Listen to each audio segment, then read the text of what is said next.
Thank you for joining us on the Cameo Show. Today, we are going to dig into a little incident that we had recently and discuss the importance of accepting someone's apology in the way that they give it instead of in the way that you expect to receive it. So, Greg, where do I even begin? Maybe like a couple of weeks ago, we had some blood work done. We took the initiative to have a comprehensive blood panel and see where all of our levels were, just to kind of check out what's happening inside of our bodies, a proactive approach to our health. And in those test results, we discovered that we both have slightly high levels, of the bad cholesterol, as well as slightly elevated blood pressure on your side. And so we've been looking at ways to lessen those and reduce those levels on our own through movement, through foods, through reduced salt, etc. And so on a recent grocery trip, we picked up these flax brownie bites. They're delicious and they're like good for you because they're made with all whole ingredients and flax, which is good for both of the things that we're trying to address. They're more expensive than like maybe Little Debbie or bakery versions that we might typically get. And on purpose, they were a conscious decision on my behalf, of which I did not share with you. And so I'm putting groceries away, or maybe they've already been put away, and you reach in and grab a flax brownie bite.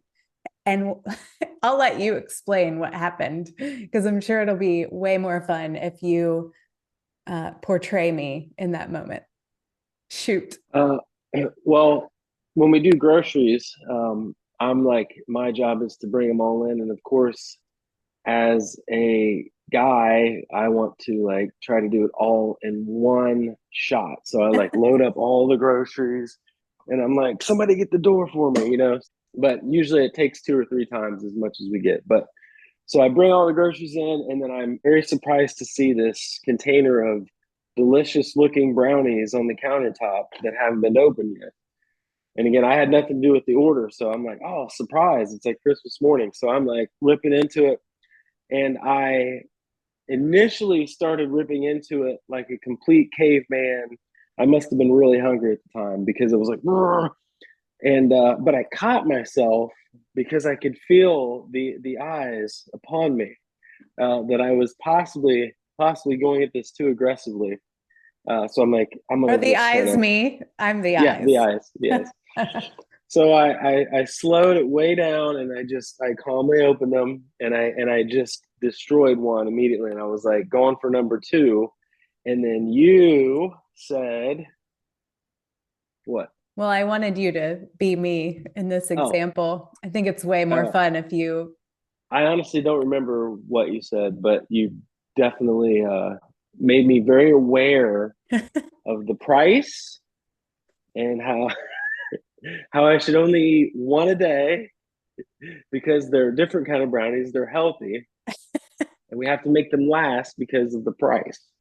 So I don't remember exactly what I said. I think that's probably a nice way of describing what happened, but I'm pretty sure it probably went something like this.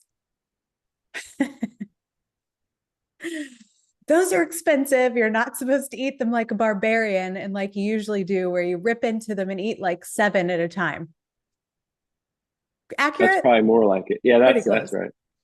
So, not my best moment. I'm working on it. I'm human. But in my defense, a lot of times you do kind of eat things quickly, especially when you're hungry, especially we all do when the groceries have just come home and they're fresh and exciting. But I could have definitely said it a little nicelier, a little nicer.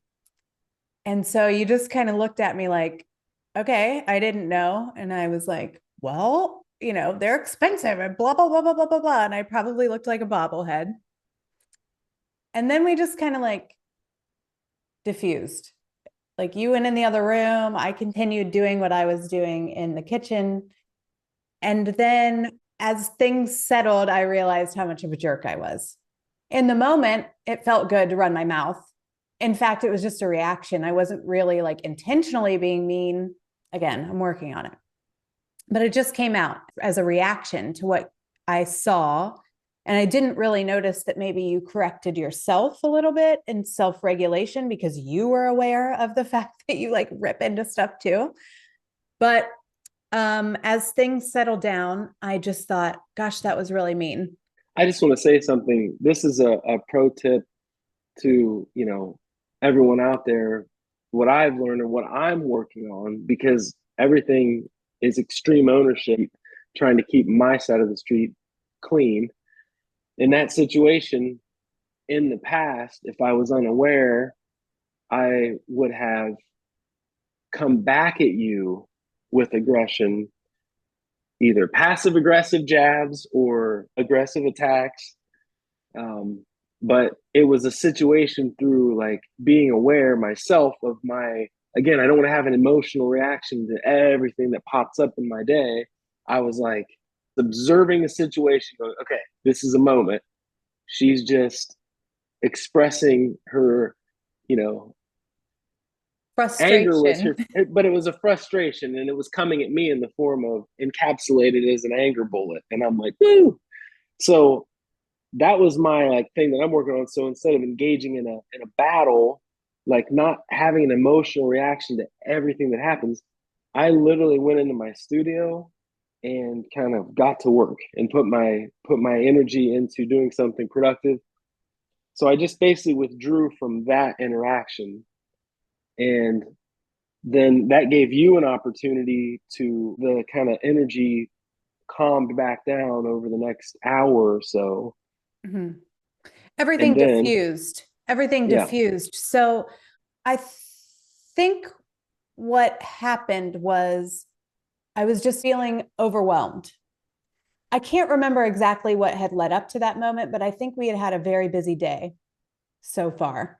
And so I'm just in the hustle mode. And so I say that because I think it's probably pretty common for people, even when they are very aware, or even when they are working on emotional reactivity, to have these moments. Again, I'm human, we're all human, to have these moments where like you don't mean to. It just happens. We react, we say things in a way that maybe we didn't mean to deliver that way because we're already kind of overstimulated, right? And what I think is important to note is that what you just said in that situation, whether you recognized it in that moment or not, you gave me a little bit of grace and just recognized in yourself that you didn't need to like come back at me, walked away, and let the situation kind of resolve itself. And again, whether you knew it or not, you gave me a little bit of grace in saying like, she just needs to settle down. Like she didn't mean to come at me like that. You didn't make it a personal attack, which I think is a pretty common thing to do. When somebody snaps at you, we automatically take it personally and we're like, that's all about me. And how dare you talk to me like that? I feel disrespected. But you had the awareness to be like, it's not really about me. So I'm not yeah, going to make it about me. I'm going to let her settle down. We can talk about it later. She'll probably apologize. I'm working on apologizing. It's not easy, right? And that's what we want to discuss, is that I did apologize, but I apologized in a way that was nonverbal. I didn't come to you. Sometimes I do, but this time I didn't come to you and say, hey, I'm really sorry for reacting that way. You didn't deserve for me to bite your head off about the brownies. Here's what my intentions were with the brownies. I should have explained that to you. I started cooking and I made dinner. And you were in your studio doing music. And I didn't even come in to tell you I was making dinner or come in to get you. I literally texted you, are you hungry? There's food. Something like that. Like it wasn't even super warm because I wasn't quite ready yet. But you came out cool, calm, and just one collected. word: dinner. You came out cool, calm, and collected, and you thanked me for making you dinner. And I don't know if you said apology accepted. It sounds like something you might just say. But Perhaps, I think allegedly. you definitely were like, hey, I get it that you're apologizing for how that all went down earlier. And then I think I brought to your attention, like, this is why I got the brownies in the first place. And I didn't have a chance to tell you before you were already opening them. And it was not a big mountain. It was just a tiny little molehill, and we addressed it. But for you to recognize that is amazing. For you to recognize and accept my apology in the way that I was able to give it is what we want to talk about, because I think that's really important. It's not easy for people to have these face-to-face, honest apologies all the time. We all feel that, like, in our gut when you're like, oh, I was wrong and I need to say something, and it's uncomfortable. Sometimes it's easier to be vulnerable and share that, and sometimes it's not. But how were you able to recognize that that was me basically saying, I'm really sorry for being a jerk? What went through your head? Well, first of all, it's very difficult to admit that you're wrong. It's Yeah. very difficult to look at yourself in these interactions that we have with other people that are also going through emotional things. We're all emotional beings bumping into each other through our days, but like, Excuse me. but just first of all, it's impossible almost to say, oh man, I was wrong. I was being a jerk, you know. So recognizing that that's a hard thing to do anyway gives someone that was maybe like, you know, the victim in the situation more of a compassion to understand, like, it's hard to just go up and apologize, especially like in our marriage dynamic. We're both very we like to win. We both do, you know, we both want to win, and we both come at situations and you know, I don't want to lose. I don't want to lose arguments or anything, you know, very competitive. So being aware of like how difficult it is for someone to say, hey, you know, I messed up, I'm sorry. I think that's where it starts. And then I don't even remember what your question was. What was your question? How were you able to recognize that I was apologizing to you in my way without using words, without literally saying, I'm sorry, I acted like a jerk? How were you able to recognize this is her saying she's sorry? This is her kind of saying, I was being a jerk, here's some food. Well, I think immediately when I smelled it, and it wasn't just any old food. I don't remember, what was it that you made? Wasn't it something? Something fancy, some lemon caper chicken thighs or something. Yeah. It was definitely some aroma that wasn't like the common, you know, aroma. So that was my first clue. I'm like, something's cooking. Literally. But I feel like just being aware of the different love languages, you know, you also could have come in and not said a word and just maybe rubbed my back. You know what I mean? And that just kind of being warm that way, or words are another way to, you know, say you're sorry. But I mean, that was an act of service that was like, I'm gonna make dinner for you, you know. And Mm-hmm.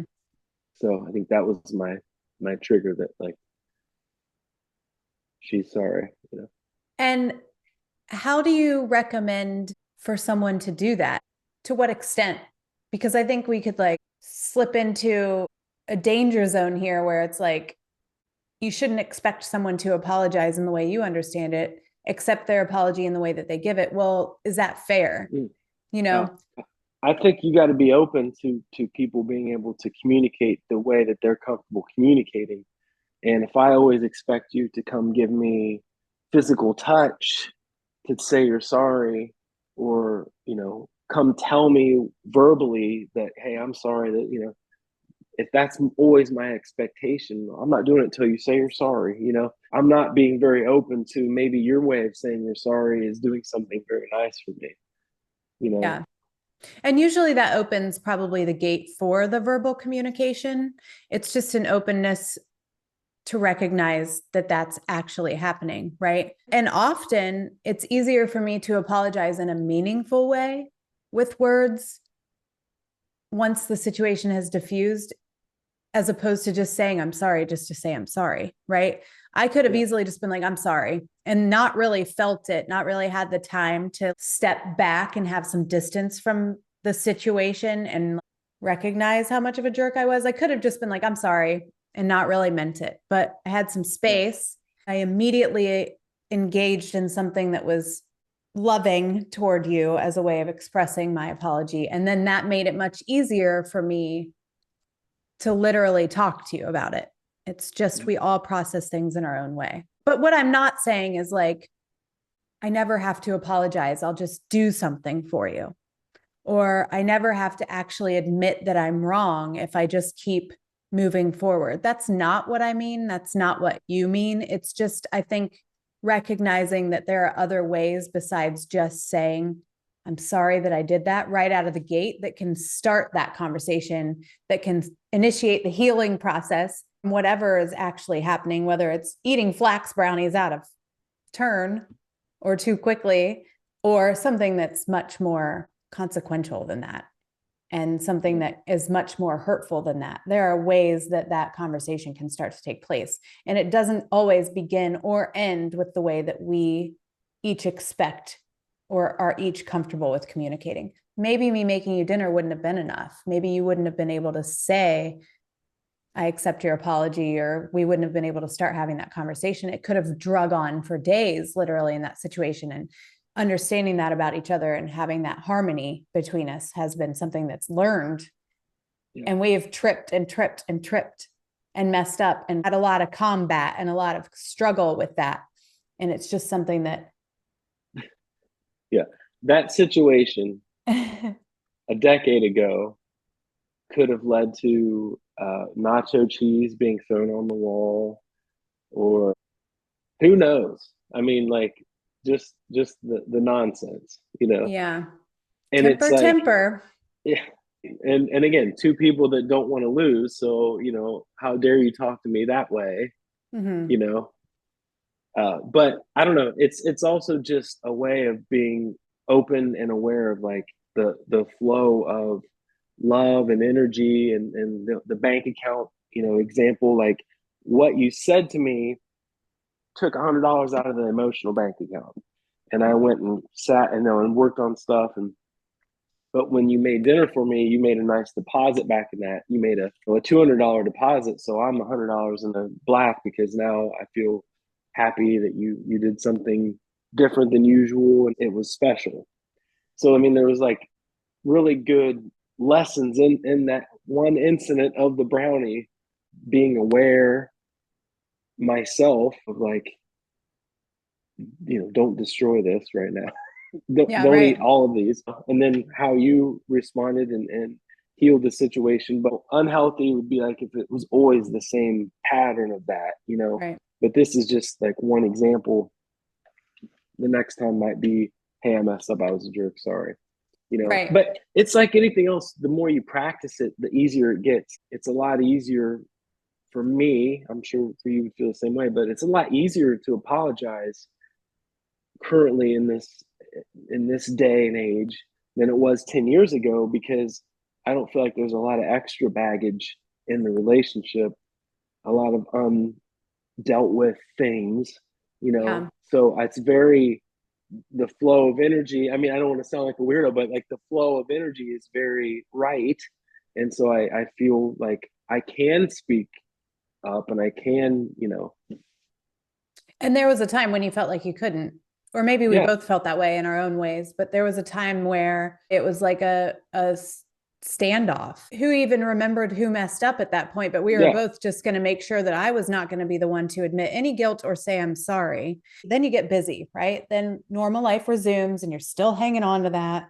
And then that carries over into the next instance and maybe into the next. And then there's this big explosion, and you don't even really know why, because there's all of these things that have built up to that moment where no one was ready to say, show, or accept an apology.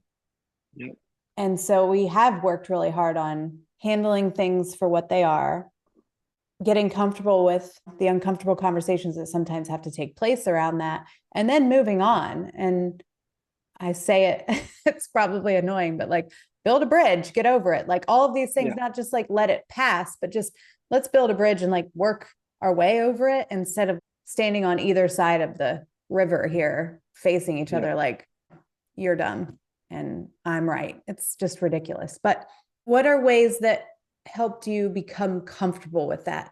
Apologizing, like you said, is not easy. So do you think that that's something that had anything to do with me, or do you think that was something that you kind of worked on in your own time? Like, I feel like we talk a lot about how everything starts within. In what ways would you say that working on like recognizing or accepting apologies or even giving apologies is something that you've worked on internally first, that you've been able to like express differently? Well, I just think it is awareness, and that's where it starts. It is an awareness that just possibly, I might be wrong.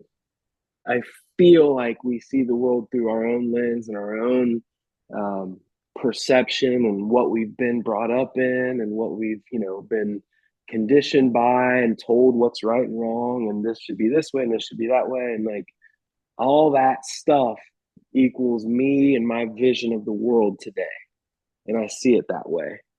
So the conscious awareness that, okay, maybe I am at fault sometimes, that's where it kind of starts. And then you can at least then start working on the paying attention of it, and that you're not just kind of cruising through your day on autopilot, that you're actually paying attention to, like, if you do make a mistake, or someone, does something to you like you did to me, or if I do something to someone, being so aware that you can recognize situations and go, hey, I'm sorry the way I did that. And then you just get better through practice, just like anything else, just like playing the guitar. You learn more chords, you get better, and you get better through reps and practice.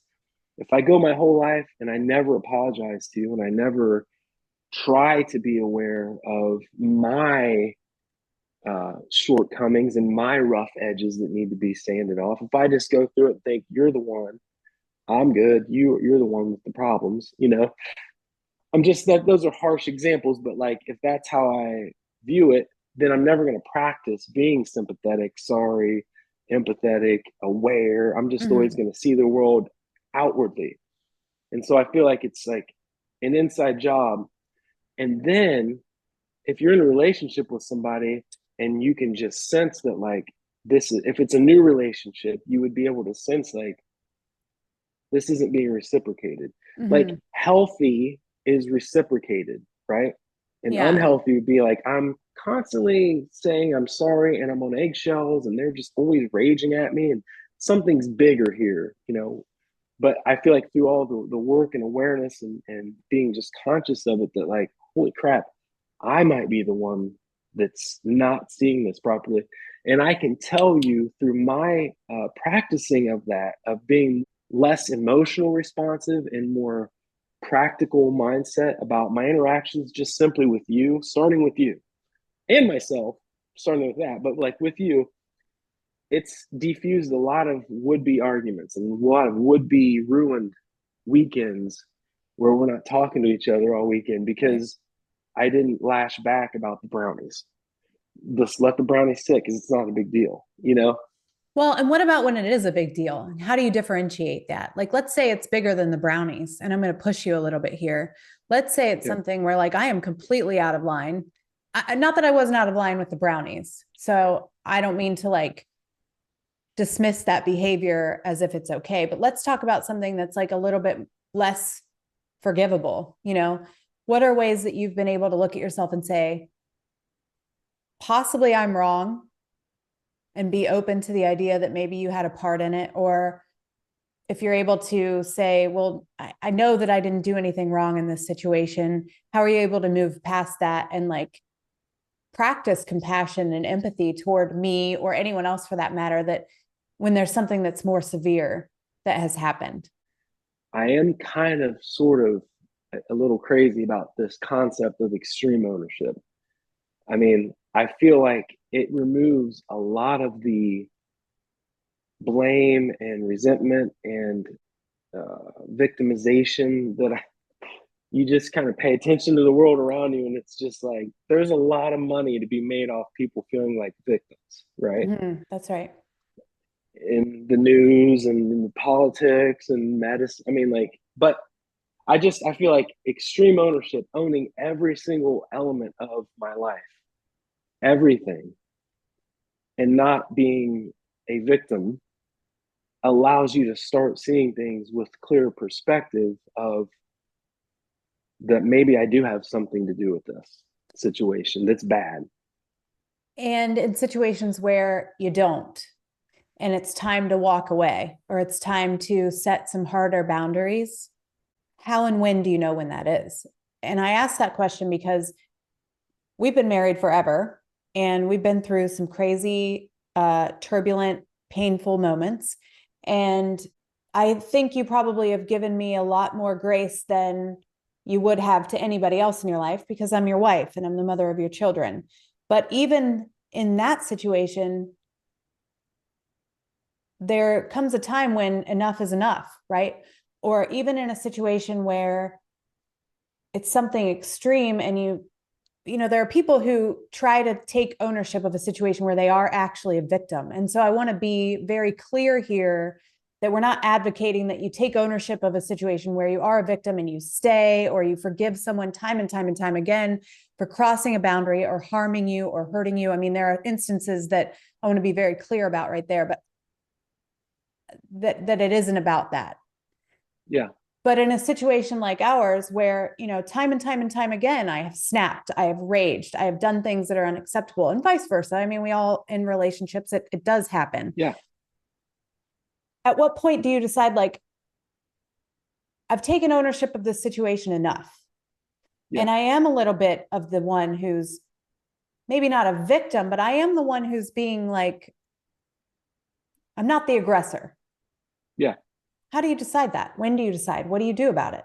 Time, time and space are your biggest allies when you're dealing with trauma. You need time to process it and go through the grieving stages, and you need your space to kind of get it clear, just like the water in the jar with the dirt, and you shake it up. I mean, you're highly emotional when and if over time you still can't process through it yourself, that's when it's important to know that you can always call somebody. And so, Mm-hmm. like, for situations that I've had in my life, like, again, extreme ownership, I'm independent. I want to do this myself. I got this because nothing feels better when you do. But sometimes life throws you tough stuff. More than I you mean, can I get handle. chills. I get chills thinking about it. But yeah, I mean, you can't do it alone. And that's something where knowing that there's always someone you can talk to. Like, in my personal experience, I've gotten great, great, great results, and highly recommend that everyone knows who they can talk to when shit hits the fan. Like, who is just like you have a doctor when you cut your arm, you need to go to stitches. Who do you call when you're in a trauma, bleeding emotionally? Who's your person? And I'm very grateful that I've got some really close friends, a small group of close friends that I can reach out to no matter what, and just vent, and they'll listen and not judge and give constructive feedback. Sometimes that feedback hurts, but I just know that I value what they say, and having that, I think, is a huge asset to being on to being healthy, to feeling like you have someone you can talk to, and also having a therapist, Mm-hmm. having someone that's knows your situation, knows how you tick. It's not a dirty word. It's not a bad thing. I mean, it's definitely helped me. It's helped us to have that professional opinion about why things are the way they are and why we feel the way we do and say the things we do. And there were situations where without that, who knows what erratic decisions I would have made about my life that I would be dealing with in this right now. Mm-hmm. So having someone that you can trust and rely on is kind of the next layer of the onion past having that extreme ownership, is knowing that you can talk to other people. The problem is, talk to the right people. Don't talk to somebody that's always going to take your side, unless that's what you want, is to just be encouraged that you're always right. But Yes, like, man. talk to, yeah, don't that's what you don't want, because Well, but I that's going don't to think keep people you. know initially. I don't think people know initially that they have a yes man. I think they feel supported and I think they feel like validated and not intentionally just accepting someone's advice that's always agreeing with them. So I think that's difficult to understand. I think that's difficult to like differentiate who's really helping me see the perspective of my situation and who's just telling me what I need to hear so I feel better. And I think that's why a therapist is such an important integral part of conflict resolution and learning about yourself and apologizing, because in situations where it is more extreme than you ate the brownies too fast, Yeah. you need someone who's going to be unbiased. You can't always get that with your close friend circle. Yeah. You can't always get that with your mom. You can't always get that with your sister. Like, you need someone who's not just going to take your side. And so if you find that time and time and time again, in my experience, maybe your behavior isn't being challenged by the person you're relying on, they may not be the right person, because we all have things that we can work on. We all have things that we can learn from and things that we can own. Except, like I said, be very clear about situations where you're in harm or you're in danger. Obviously, that's a different type of conversation. But in situations where you have a conflict or an argument or a disagreement, especially if it's a repetitive cycle, having someone challenge you and what your part is in it, what's your side of the street look like, is so important. I would agree with you 100%.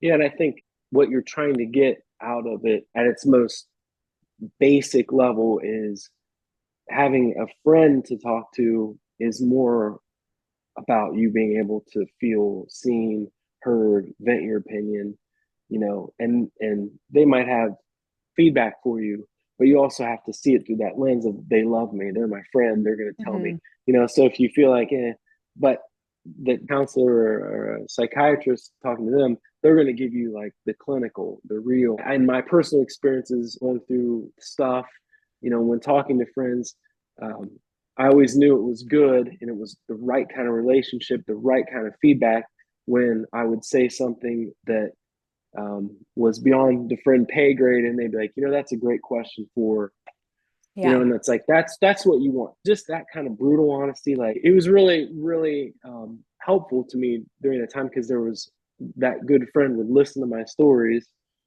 in my situation and somehow, some way weave it into stories that had something to do with him that made me feel less crazy.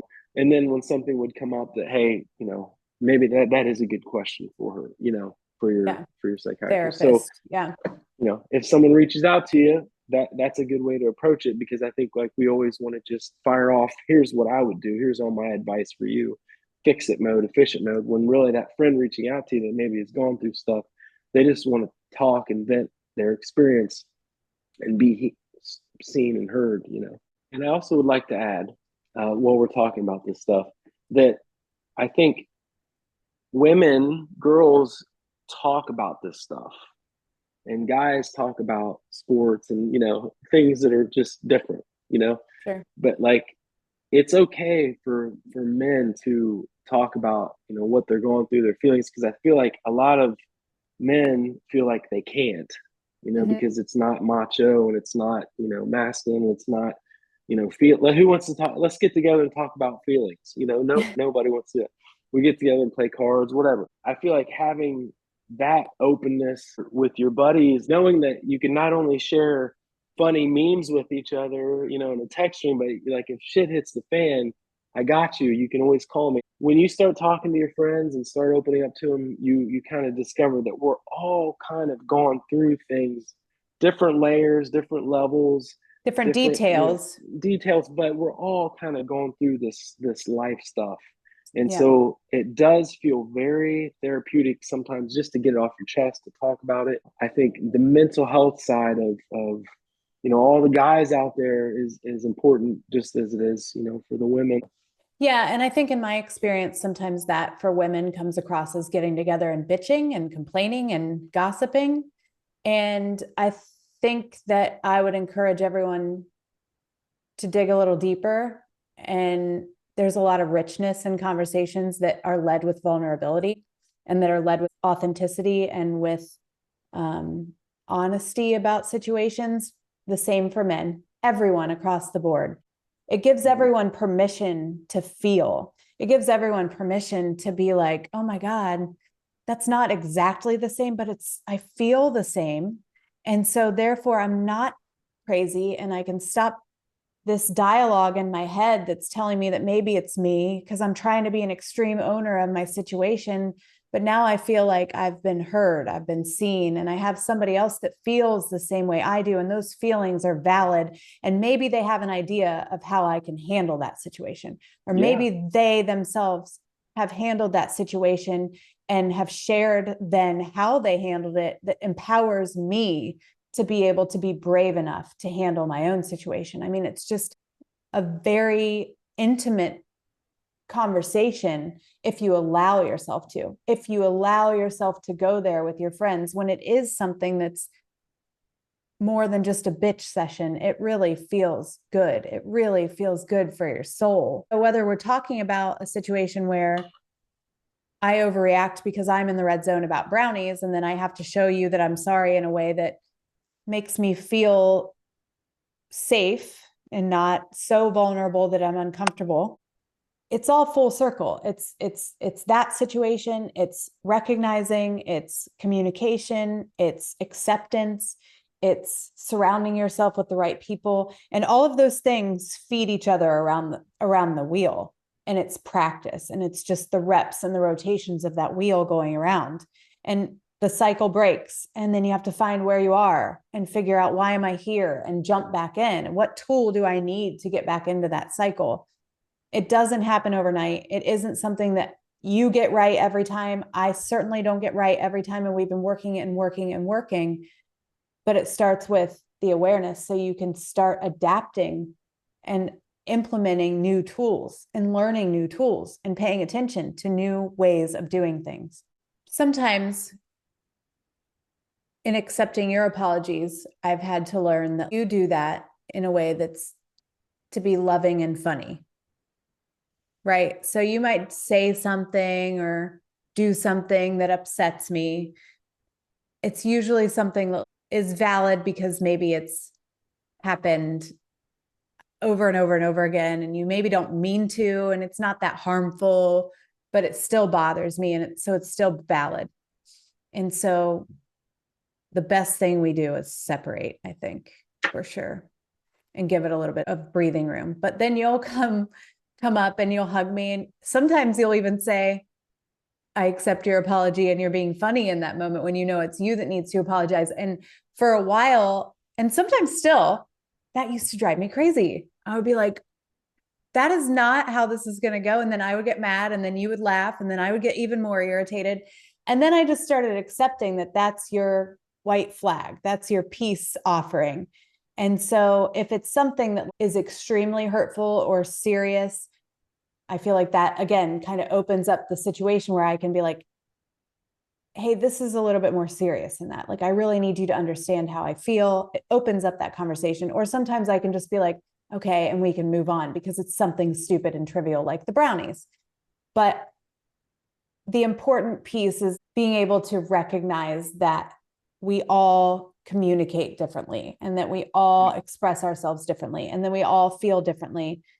And we all say we're sorry differently. And that we all say we're sorry differently. And that typically it isn't just by saying I'm sorry. It isn't just by saying I was wrong. It's some other way to navigate into that, because doing that directly is very bold and scary. And I don't know if it's very vulnerable. I don't know if you're going to accept my apology, if you're going to believe that I feel like I was really in the wrong, or maybe you've had some time to think about it and you have something to say about it. So it's just a situation where being aware of that is so important, because it opens the door to the real resolution, the real apology, the real vulnerable conversation. Thank you for recognizing that sometimes I make food when I feel sorry, or sometimes I need a little buffer for me to be able to come to you and actually say I'm sorry, that my pride and ego are still a part of my body, even though I'm aware of them. And even though I try so hard to keep them in check, sometimes they are too big and they don't allow me to do what I need to do. And so I diffuse it and I buffer the situation in other ways. And, I think you would say the same about yourself, why you come to me and I accept your apology and be goofy and silly about it. But at the core, we really have started to communicate after that moment and understand each other. And it ripples out into multiple areas of your life too. So we're just talking about diffusing arguments and accepting people's apology for the way they want to give you the apology, but also being open to, for example, last night our garbage disposal had glass in it. At 10 o'clock at night, there was broken glass in it. And I wasn't too proud or too macho to talk to my wife and go, that thing has got glass in it. I guess tomorrow I just don't want to deal with it tonight. So tomorrow I'm going to have to take it off and dump it out. And instead of trying to be like, this is doing the all only way I'm going to do this. I'm the man. It's a man Yeah. chore. Like all the stories that go off in our head. Yeah. I was open to your thoughts about it. And you said, well, why don't you just use the shop vac and just shop vac it out? And I'm like, brilliant. And I don't know why I didn't think of that. I mean, like, that's such a basic. And I don't know why I did. I'm not even sure how that popped into my head, because typically I'm not like the one that has a solution that's practical like that. I don't know where it came from. It was brilliant. So what I do, excitedly went to the garage, brought the shop vac in, got it out, good to go. Just situations like that make me feel grateful and open to your feedback. Yeah. Openness, awareness, acceptance. It sounds so simple, and it's like so easy to talk about. And it does get easier the more you do it, but it is definitely a constant work in progress. It's hard to do. A constant evolution. Yep. But well worth it. Well worth it.